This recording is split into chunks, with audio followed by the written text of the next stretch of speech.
नमस्कार, मैं हूं अनुराधा प्रसाद। अक्सर कहा जाता है कि past is history and future is mystery, पर हमारा फ्यूचर कैसा होगा ये बहुत हद तक प्रेजेंट पर निर्भर करता है। हिंदू परंपरा में मंत्रोच्चार द्वारा पत्थर की मूर्ति की प्राण प्रतिष्ठा का रिवाज है। प्राण प्रतिष्ठा का मतलब है किसी को जीवन देना। कोई भी देश या समाज लोगों से बनता है और जैसे लोग होंगे वैसा ही समाज होगा। इसलिए हजारों साल पहले भारत में ऐसी परंपराएं विकसित की गई जिससे समाज को अधिक से अधिक अच्छे, गुणी और संवेदनशील लोग मिल सके। अगले कुछ एपिसोड में मैं आपको बताने की कोशिश करूंगी कि भारत की प्राण प्रतिष्ठा किस तरह से होती रही है। स्मार्टफोन, सोशल मीडिया और वर्चुअल वर्ल्ड के रिश्ते किस तरह हमारे सामाजिक ताने बाने के सामने एक नए तरह का संकट पैदा कर रहे हैं। काम, क्रोध, लोभ, मोह, अहंकार का युवाओं के दिलो दिमाग में बसेरा होता जा रहा है। भारत की युवा आबादी को इससे किस तरह बचाया जा सकता है, इसे भारतीय परंपरा की आश्रम व्यवस्था की पृष्ठभूमि में समझने की कोशिश करेंगे। आज बात ब्रह्मचर्य के दर्शन शास्त्र की।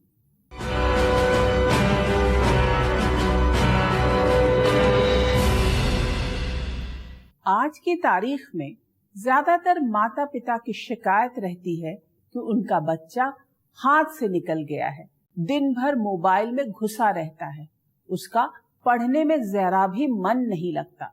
बड़े बुजुर्गों के सामने बिना सोचे समझे वो कुछ भी बोल देता है। बच्चों की मानसिक चेतना, संस्कार और बोली को सबसे अधिक स्मार्टफोन प्रभावित कर रहा है। प्राचीन भारत में आश्रम व्यवस्था थी जिसमें इंसानों की औसत उम्र 100 साल मानकर जीवन को 4 पड़ावों में बांटा गया था: ब्रह्मचर्य, गृहस्थ, वानप्रस्थ और संन्यास। सभी आश्रम एक ऐसे 4 मंजिला इमारत की तरह थे जिसमें पहले मंजिल के मजबूत आधार पर ही दूसरे की बुनियाद खड़ी होती थी। ब्रह्मचर्य को इंसान के जीवन की आधारशिला के तौर पर देखा गया था। ऐसे में सबसे पहले समझते हैं कि ब्रह्मचर्य का आखिर मतलब क्या है।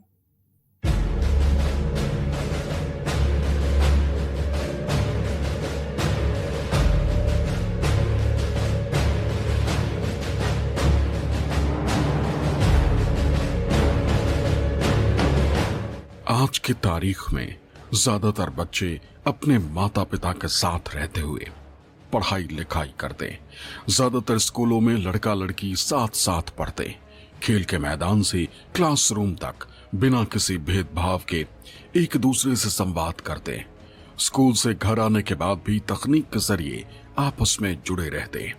इंटरनेट ने बच्चों को पूरी दुनिया से जोड़ दिया है। उनकी पसंद के हिसाब से हर तरह की जानकारी और वीडियो एक क्लिक पर मौजूद है, जो बच्चों की मानसिक और शारीरिक सेहत को प्रभावित कर रही है। साधु सन्यासी भी सोशल मीडिया के नकारात्मक असर को अपने अपने तरीके से महसूस कर रहे हैं। सोशल मीडिया से ब्रह्मचर्य इस तरह से प्रभावित हो रहा है कि हमारा एक ब्रह्मचारी बहुत पवित्र है, अंतःकरण उसका अत्यंत पवित्र है और नियमों का पालन करता है। उसने हमसे एक दिन कहा कि महाराज जी, हमसे बड़ी भूल हो गई है, हम क्या करें। मैंने कहा क्या हो गया? उसने कहा मैंने मोबाइल हाथ में ले लिया और उसमें कुछ ऐसे दृश्य देखे जिससे मेरा ब्रह्मचर्य खंडित हो गया, अब मुझे प्रायश्चित बताइए। इसका मतलब है कि मोबाइल आया और उसमें कुछ ऐसे दृश्य थे जिनको उसने देखा, उसी से उसके ब्रह्मचर्य में बाधा आ गई। तो कहीं ना कहीं सोशल मीडिया इसमें कारण बन रहा है, ये तो हमने प्रत्यक्ष देख लिया। प्राचीन भारत में आश्रम व्यवस्था थी जिसमें इंसान के 100 साल के जीवन काल को 4 हिस्सों में बांटा गया था। चारों आश्रमों में जिम्मेदारियां तय थी: ब्रह्मचर्य, गृहस्थ, वानप्रस्थ और संन्यास। ये वैदिक काल में बेहतर जिंदगी का फलसफा और समाज की तरक्की का रास्ता था। एक बच्चे को भविष्य की चुनौतियों से निपटने के लिए तैयार करने और समाज का जिम्मेदार सदस्य बनाने के लिए गुरुकुल भेजा जाता था, जहां ब्रह्मचारी के रूप में कड़े अनुशासन के बीच उसकी शिक्षा दीक्षा होती थी। भोग विलास, ऐश्वर्य से दूर रखते हुए कुशल, विनम्र और अनुशासित जीवन की ट्रेनिंग देने का काम गुरुकुल में ब्रह्मचर्य आश्रम के दौरान होता था।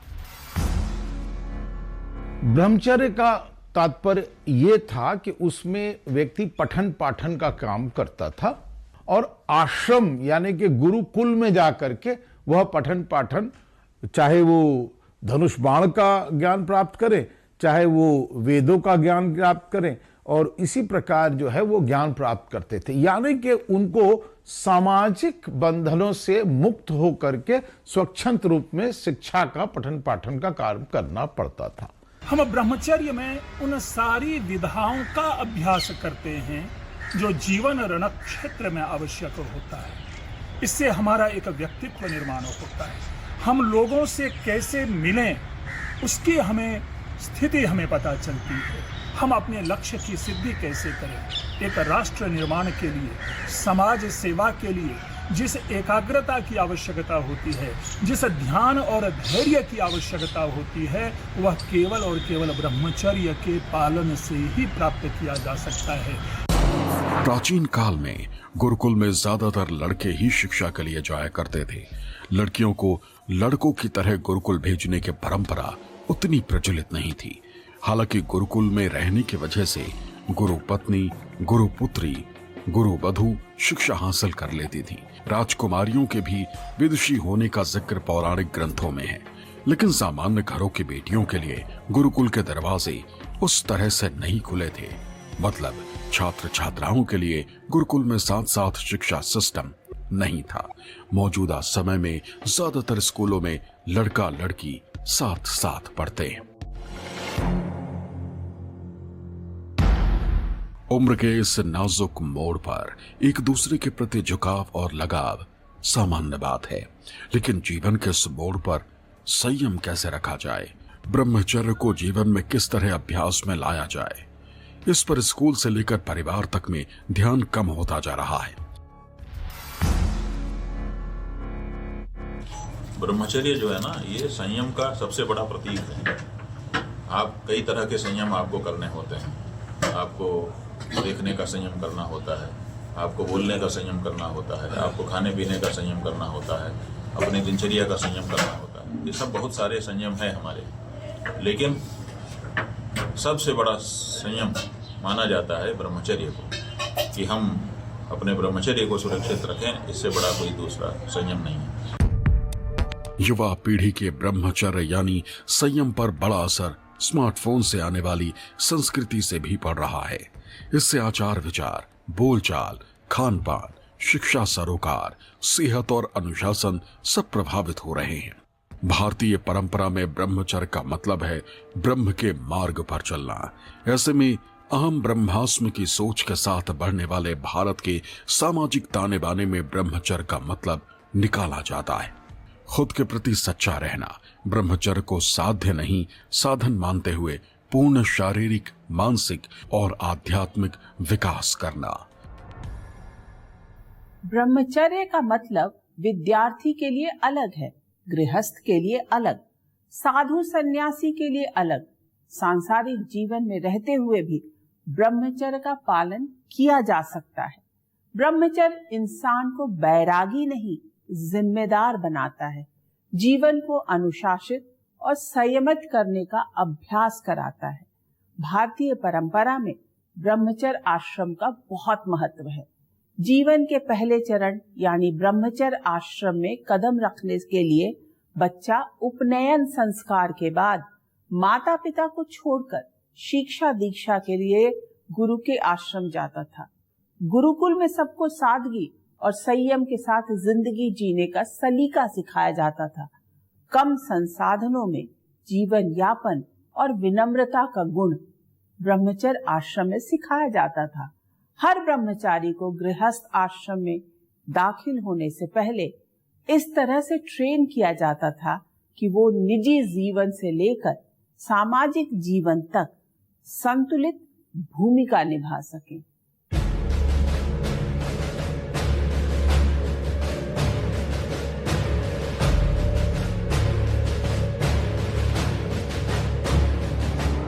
मौजूदा समय में ज्यादातर बच्चों का पालन पोषण एक बहुत ही सुरक्षित माहौल में होता है। यहाँ तक कि घर से कुछ कदम की दूरी पर खड़ी स्कूल बस तक बच्चे को छोड़ने के लिए भी माता पिता में से किसी एक को निकलना पड़ता है।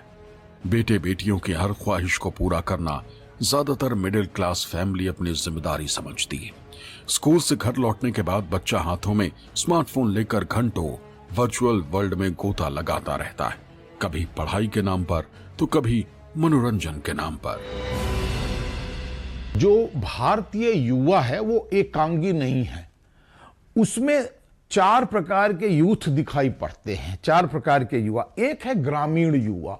वह जो युवा है वह अपने पारिवारिक और सामाजिक बंधनों से बंधा हुआ है और पारिवारिक जिम्मेदारियों का वो निर्वहन करता रहता है, वो स्वच्छंद नहीं है। दूसरा जो व्यक्ति है वो आता है पहला जनरेशन, जो कि शहरों में उनके पिता और जो है माता मूव करते हैं और यहां पर फर्स्ट जनरेशन माइग्रेंट। ये यूथ जो है बड़ा आज्ञाकारी यूथ है। लेकिन एक तीसरे प्रकार का यूथ है जो कि पश्चिम की मुंह की तरफ करके ही पैदा होता है। उसका वेस्टर्न म्यूजिक सुनना, वेस्टर्न एजुकेशन लेना, वेस्टर्न खाना खाना, वेस्टर्न कपड़ा पहनना, यही उसका एक दायित्व रहता है। एक चौथा प्रकार का यूथ जो कि भूमंडलीकरण ग्लोबलाइजेशन के बाद पैदा हुआ है, वो सबसे ज्यादा युद्धरत है और कहीं ना कहीं अपने आप को समाज के अंदर अलग थलग पा रहा है और वह कहता है किसी तरह से मैं अपने जीवन को सुधारूं। ये जो है उसका संघर्ष लगातार चलता चल रहा है। जिस प्रकार संसार में उन्मुक्तता देखी जाती है, व्यक्ति की चाहत बदलती जाती है, वहां पर जो ऐसे हमारे मूल्य हैं, जो हमारे जीवन मूल्य है, उनमें क्षरण होता जा रहा है। लेकिन पुनरपि जब जब एकाग्रता की आवश्यकता होती है, तब तब वह ब्रह्मचर्य ही हमारा साहचर्य होता है। अगर आप अपने लक्ष्य की प्राप्ति के लिए, चाहे वो इंटरनेट हो, चाहे सोशल मीडिया हो, किसी चीज को अचीव करना चाहते हो, अपने को थ्रो करना चाहते हैं, तो हमें सब चीज का परित्याग करना पड़ता है। अपने चारों ओर की आबो हवा से अपने ध्यान को हटा करके अपने उस लक्ष्य में केंद्रित रहना पड़ता है।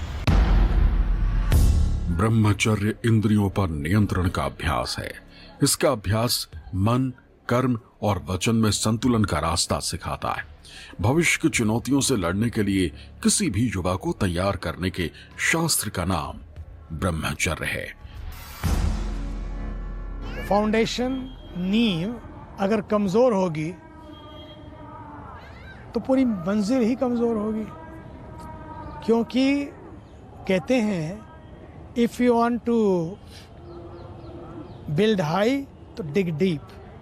अगर बहुत ऊंचा आपको कुछ बनाना है, अपने चरित्र को, अपने जीवन को या समाज को या किसी इमारत को, उसकी नींव मजबूत होना बहुत जरूरी है।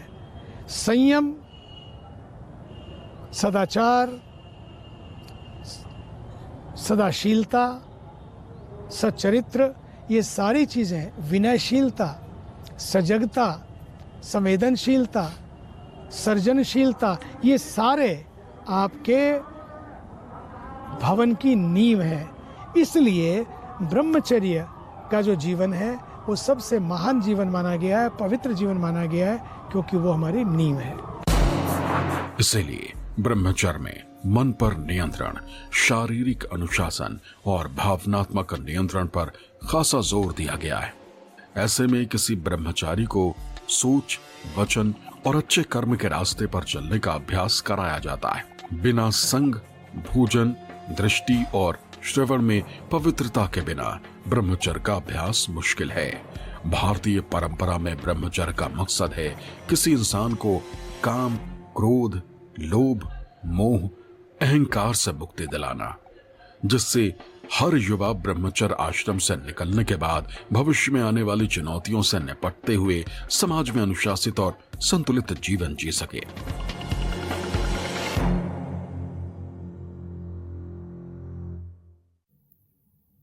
महाभारत के रचयिता वेद व्यास ने श्रेष्ठ आचरण करने वालों को ब्रह्मचारी कहा। संयम को आधार बनाकर जीवन जीने की कला ही ब्रह्मचर्य है। ये दिमाग की एक दशा यानी स्टेट ऑफ माइंड है, जिसका अभ्यास किसी इंसान के भीतर दिव्य और उच्च कोटि के चारित्रिक चेतना को जन्म देता है। पर आज हमारी युवा पीढ़ी की मानसिक चेतना को सोशल मीडिया बुरी तरह प्रभावित कर रहा है। काम, क्रोध, लोभ, मोह, अहंकार को बढ़ा रहा है। रिश्तों को भी वर्चुअल वर्ल्ड में तलाशा जा रहा है। ऐसे रिश्ते जोड़े जा रहे हैं जिसमें भावनात्मक लगाव कम और स्वार्थ साधने की सोच हावी है। आज के स्कूल कॉलेजों की पढ़ाई युवाओं को नौकरी के लिए तैयार कर रही है, पर चरित्र निर्माण का तंत्र गायब होता जा रहा है।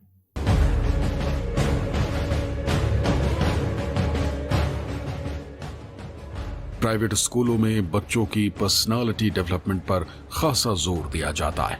बच्चों को इस तरह ट्रेंड किया जाता है जिससे तेजी से बदलती तकनीक के हिसाब से कदम ताल कर सकें।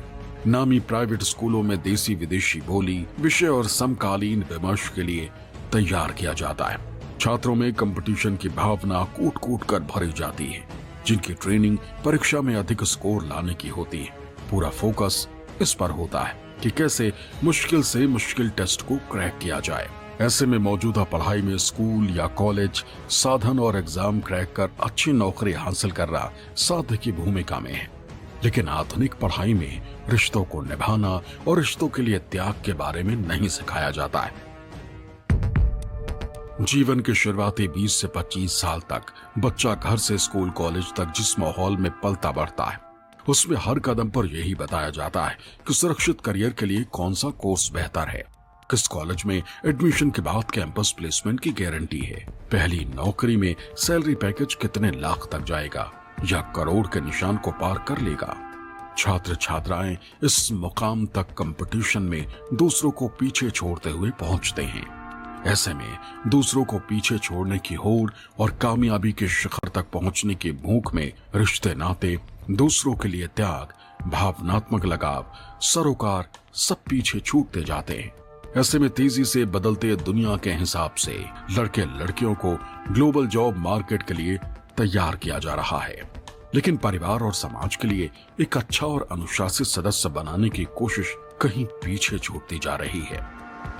जैसे पैसे के पीछे लोग ज्यादा भाग रहे हैं, वासना के पीछे लोग ज्यादा भाग रहे हैं, इसलिए बार बार ये हमारे भारतीय सभ्यता में कहा गया है कि ब्रह्मचारी एक योग्य गृहस्थ बन सकता है। कारण क्या कि वो आधारशिला है। अगर वो 25 वर्षों तक ब्रह्मचारी के रूप में अपना जीवन यापन कर लिया और उसके बाद वो गृहस्थ जीवन में जाता है तो उसको सभी चीज़ों की जानकारी हो जाती है। समाज में जीना कैसे है, रिश्ता कैसे निभाना है। प्राचीन भारत की आश्रम व्यवस्था में जब बच्चा उपनयन संस्कार यानी 7 साल की उम्र में गुरुकुल जाता था तो उसे माता पिता का घर छोड़ना पड़ता था। सभी सांसारिक सुख सुविधाएं छोड़नी होती थी, यानी गुरुकुल में शिक्षा की शुरुआत त्याग से ही होती थी। पहला त्याग माता पिता के स्नेह का, दूसरा त्याग माता पिता द्वारा बनाए गए भौतिक सुख सुविधाओं के संसार का। गुरुकुल सिर्फ ज्ञान ही नहीं, नए रिश्तों को जोड़ने का माध्यम भी था। शिष्य अपने गुरु में पिता जैसा स्नेह और शिक्षक दोनों देखता था, वहीं गुरु पत्नी को माँ और गुरु पुत्री को बहन की तरह देखता था। साथ पढ़ने वाले छात्रों को गुरु भाई की तरह देखता था। इस तरह गुरुकुल भावनात्मक रिश्ता जोड़ने की पाठशाला भी था। शिष्यों के जीवन को अनुशासित करने के लिए आचार संहिता भी तय थी, जिसमें ब्रह्मचारी शिष्य गुरु के हर आदेश को माने, बिना कहे गुरु की सेवा करता रहे, गुरु के जागने से पहले जागे और गुरु के सोने के बाद सोए। ऐसे में ब्रह्मचारी के जीवन को अनुशासित और विनम्र बनाने की ट्रेनिंग होती थी। गुरुकुल में भिक्षाटन हर ब्रह्मचारी का कर्तव्य था। मकसद था सबका साथ, सबका विकास, शिष्य को शिक्षित के साथ साथ विनम्र भी बनाना, जिससे कोई खुद को ऊंचा या नीचा न समझे। भिक्षाटन के जरिए सीमित साधनों में जिंदगी गुजर बसर करने का तरीका सिखाना भी था। गुरुकुल चलाने के लिए संसाधनों के इंतजाम के दौरान ब्रह्मचारी का परिचय समकालीन समाज की समस्याओं और विमर्श से भी होता था। ऐसे में गुरुकुल में भिक्षाटन के प्रक्रिया में विद्यार्थियों का समाज से भावनात्मक लगाव पैदा होता था। ब्रह्मचारी को शास्त्र शस्त्र के साथ समाज से जुड़ने का तरीका भी सिखाया जाता था। इसलिए ब्रह्मचारी और ब्रह्मचर्य के अभ्यास में इंसान और समाज ने अपनी संपूर्ण कल्याण देखा। क्योंकि ब्रह्मचर्य के अतिरिक्त जो भी आचरण है वो भटकाव है, वो दिशाहीनता है, वो मोह है, वह आकर्षण है, और मोह और आकर्षण सदैव लक्ष्य प्राप्ति में बाधा के रूप में आते हैं। इसलिए राष्ट्र निर्माण, व्यक्तित्व निर्माण, समाज निर्माण, समाज सेवा, इन सब के लिए ब्रह्मचर्य की अनिवार्यता है। एक बड़ा सच ये भी है कि कोई भी व्यवस्था हमेशा के लिए नहीं होती। समय के साथ उसमें बदलाव करना पड़ता है। गुरुकुल की जगह अब अत्याधुनिक सुख सुविधाओं से लैस स्कूल कॉलेजों ने ले ली है, जहां शास्त्र की पढ़ाई की जगह कंप्यूटर कोडिंग सिखाने पर जोर दिया जा रहा है। प्राचीन काल के तीर धनुष और गदा चलाने की जगह ट्रेनिंग की जगह अब सरहदी सुरक्षा के लिए अत्याधुनिक मिलिट्री कॉलेज ले चुके हैं। भारत के नक्शे पर खड़े IITs वर्ल्ड क्लास इंजीनियर पैदा कर रहे हैं। वहीं बिजनेस स्कूल प्रोफेशनल तरीके से छात्रों को कारोबार को बुलंदी पर पहुंचाने की ट्रेनिंग दे रहे हैं। लेकिन छात्रों के कोर्स से अनुशासन, संयम, सामाजिक सरोकार और रिश्तों के लिए त्याग का फलसफा स्कूल से परिवार तक कम होता जा रहा है। प्राचीन हिंदू ग्रंथों में मनु को प्रथम पुरुष कहा गया है। मनु के मुताबिक ब्रह्मचारी उस राह आगे बढ़ता है जिससे शारीरिक, मानसिक और आध्यात्मिक विकास हो, जिससे शरीर उन्नत हो, स्वस्थ रहे, मन बुद्धि विद्या से पूर्ण हो और आत्मा पवित्र हो। हमारे सामाजिक ताने बाने में सामान्य तौर पर ब्रह्मचर्य का मतलब काम पर संयम माना जाता है, लेकिन ब्रह्मचर्य शारीरिक इच्छाओं पर नियंत्रण से कहीं बहुत आगे का दर्शन है। ये इंसान की इच्छाओं का दमन नहीं, मन, कर्म और वचन में संतुलन बैठाने का अभ्यास है। ये इंसान के शरीर को वज्र जैसा बनाने का रास्ता दिखाता है। मन को एकाग्र करने का विज्ञान है। इंद्रियों पर नियंत्रण रखते हुए समाज में शिष्ट आचार विचार का पथ प्रदर्शक है। ग्लोबल विलेज वाले कल्चर में इंटरनेट, स्मार्टफोन और कंपटीशन की वजह से समाज में जिस तरह की समस्याएं पैदा हुई हैं, रिश्तों का ताना बाना टूटा है, उसे ठीक करने में प्राचीन आश्रम व्यवस्था की पहली सीढ़ी अहम भूमिका निभा सकती है।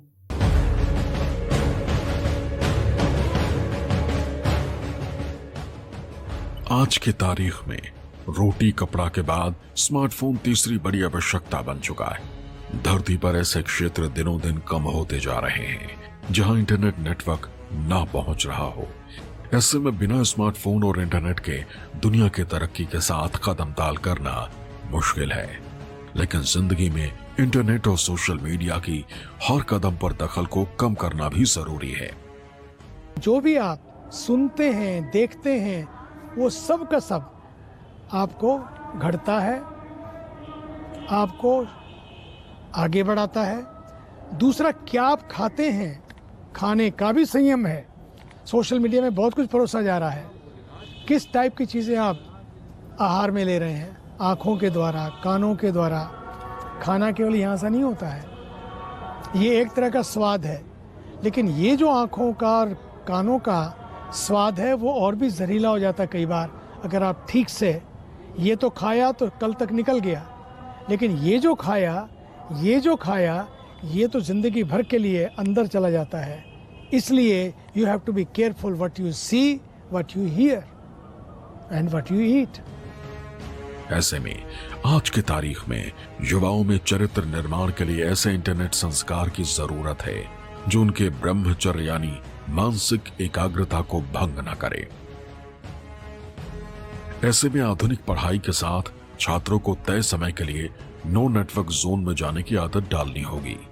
ये छात्रों की मानसिक सेहत के लिए बहुत जरूरी है। एक ऐसा कैलेंडर बनाना होगा जिसमें शारीरिक क्षमता बढ़ाने के लिए भौतिक सुख सुविधाओं को तय समय के लिए छोड़ना होगा। मानसिक और शारीरिक स्वास्थ्य के लिए उपवास की परंपरा विकसित हुई थी, लेकिन अब आंख कान के जरिए दिमाग में हमेशा कुछ न कुछ जा रहा है। ऐसे में डिजिटल उपवास या खुद को डिजिटल डिटॉक्स करना बहुत जरूरी होता जा रहा है। बाहर का खाना सेहत और बचत दोनों पर असर डालता है। ऐसे में बाहर के खाने से परहेज को भी ब्रह्मचर्य की तरह लिया जा सकता है। सोशल मीडिया ने खरीदारी की आदतों को भी प्रभावित किया है। ऐसे में दिखावा और जरूरत में फर्क करते हुए भी खुद को स्व अनुशासित किया जा सकता है। सोशल मीडिया में ऐसे दृश्य हैं, ऐसे संवाद हैं, ऐसा वातावरण है जो वातावरण हमारे बच्चे बच्चियों के मन को विकृत कर रहा है और उसका परिणाम उनके ब्रह्मचर्य भंग के रूप में दिखाई देता है। सोशल मीडिया के दौर में रिश्ते भी वर्चुअल वर्ल्ड में ही बन रहे हैं। पोस्ट, लाइक और शेयर में जिंदगी आगे बढ़ रही है। ऐसे में आज की तारीख में पोस्ट, लाइक और शेयर में भी संयम की जरूरत है। डिजिटल ब्रह्मचर्य को अपनी जीवन में इस तरह से जोड़ने और उसका अभ्यास करने की जरूरत है जिसमें एक ऐसी जीवन शैली के तौर पर देखने और अभ्यास करने की जरूरत है जहां इंसान का दूसरे इंसान से रिश्ता मजबूत हो सके, समाज की तरक्की में अपनी क्षमता के हिसाब से योगदान दे सके, युवाओं में अनुशासन, त्याग और संस्कार इस तरह विकसित हो सके जिससे चरित्र निर्माण के साथ साथ इंसान के संपूर्ण, संतुलित और खुशहाल जिंदगी के लिए खिड़की दरवाजा खुले। कहा जाता है कि धन गया तो कुछ नहीं गया, स्वास्थ्य गया तो कुछ गया और चरित्र गया तो सब कुछ चला गया। तेजी से बदलती दुनिया में युवा पीढ़ी में काम, क्रोध, लोभ, मोह, अहंकार और नकल की प्रवृत्ति तेजी से बढ़ती जा रही है। खान पान सेहत को बुरी तरह से प्रभावित कर रहा है। नई पीढ़ी अति उपभोक्तावाद और भोग विलास के भंवर जाल में डूबती जा रही है, जबकि प्राचीन भारत की आश्रम व्यवस्था में ब्रह्मचर्य के कड़े नियमों के जरिए किसी बालक के चरित्र निर्माण पर जोर दिया जाता था। उसे इस लायक बनाया जाता था कि आगे चलकर गृहस्थ आश्रम की जिम्मेदारियां संभाल सके। उसे इस तरह अनुशासित बनाया जाता था जिससे लंबा और स्वस्थ जीवन जी सके, लंबी उम्र के साथ परिवार और समाज के प्रति अपनी जिम्मेदारियों का निर्वाह कर सके, न कि खुद के मोहपाश, स्वार्थ और भोग विलास में ही जीवन खपाता रहे और उसका भविष्य हमेशा एक मिस्ट्री की तरह बना रहे। आज के इस एपिसोड में बस इतना ही। अगले हिस्से में बात करेंगे गृहस्थ आश्रम के गणित की। तब तक के लिए मुझे दीजिए इजाजत। निष्पक्ष खबरों के लिए आप देखते रहिए न्यूज़ 24। नमस्कार।